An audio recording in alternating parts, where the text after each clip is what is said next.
هذا الدعاء من قاله قبل النوم غفر الله له ذنوبه كلها.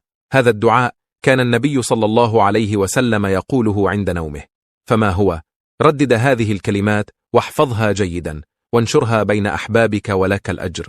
الدعاء هو عن أبي سعيد رضي الله عنه عن النبي صلى الله عليه وسلم قال: من قال حين يأوي إلى فراشه أستغفر الله العظيم الذي لا إله إلا هو الحي القيوم وأتوب إليه 3 مرات غفر الله له ذنوبه، وإن كانت مثل زبد البحر، وإن كانت عدد ورق الشجر، وإن كانت عدد رمل عالج، وإن كانت عدد أيام الدنيا.